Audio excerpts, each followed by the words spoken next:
қазір айтып жүрміз ғой, міне арбақты адам еді. Иә. Өзі ол кездерде ондай сөздерді айтпайтынбыз, бірақ та сондай бір керемет қасиеттері, соның барлығы мына көзіміз өзіміз көріп өстік қой. Енді мынау келініме бір үлгі болсын. Осындай жас кезім ғой ол кезде. Бір күні сол ата бір 4-5 жолдас жобасын қонаққа шақырды. Осы тікемнен түк жүрбен дайындалып жатырмын ғой. Құдай самасын бір кемдік болып қалмасын, дастарханда бәрін дұрыс істейін деп.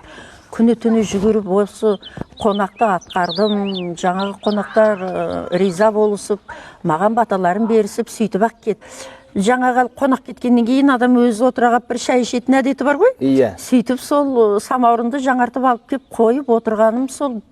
Атам осы мұрты салбырап, қабағы түксиіп, ана мүштөгін тарсылдатып, осы сөйтіп түксиіп отыр. Мен біле қойдым.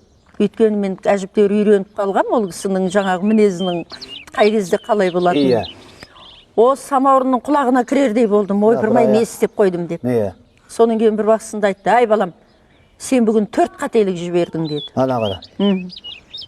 Сон үндемей жаңағы тыңдап отырмын. Сөйтіп едім, былай деді: "Есі дұрыс қазақтың әйелі бас көтермейді" деді. "Сен басты өзің көтеріп кірдің" деді. "Не көрінді саған? Бас ең аман.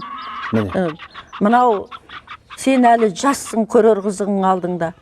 Мына бас есі кеткен әйел, тіпті еркек баласы болса, баласына көтертеді екен, бірақ өзі көтермейді екен. Енді кейде болады екен, ауылдың анасындай болып кеткен әлгі бір әжелер болады ғой, немере шөбере сүйген сондай кісілерге ғана бас көтеру құрмет демесе, әсілі қонаққа басты тек қана ер адам қояды екен. Мінекей. Мен қайдан білейін, өзім пісірдім, өзім көтеріп кірдім деп жатырмын ғой. Соныменен екінші қателігің деді. Мына басты қасқаламапсың деді.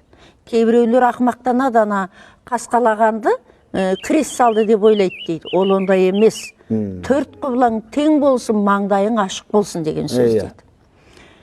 Үшінші қатең деді, ана бастың тісін қақпай керіпсің деді. Иә. Ол біріншіден бастың тісін қағу ол үлкен тазалық. Өйткені мал шөп жейді, көйсейді дегендей. Ал енді бұның өте ерте кездегі тағы бір мағынасы бар деді. Мысалы үшін, бір адам бір адамға ренжіп жүретін болса, сол жаңағы тісін басып қатты айта алмай, бірақ көңілінде бір реніш болып жүрсе, сол адам келгенде жаңа қойдың тісін қақпай сол күй әкеп қояды екен. Мына қазақ өзі көп нәрсені ыммен түсінген халық қой. Сонда анау тісі қағылмаған басты көрген кезде ана қонақ ойлайды екен: "Ой, ат деген ай, қай жерде мен бұны ренжітіп алдым екен?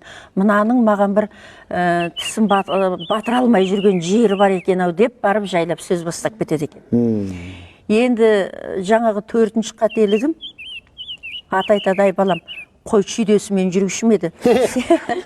Сен мына басты көтеріп кіргенде қой шүйдесімен алып келдің ғой, ана тұмсығыменен алып кіру керек оны" деп. Мінекей осындай бір ғана бастың айналасында қаншама үлгі өнеге, қаншама ұлттық тәрбие жатыр екен. Содан бері қарай басты бәкеңе көтертетін бағамыз. Бұл да бәкеңнің бір ерлігі.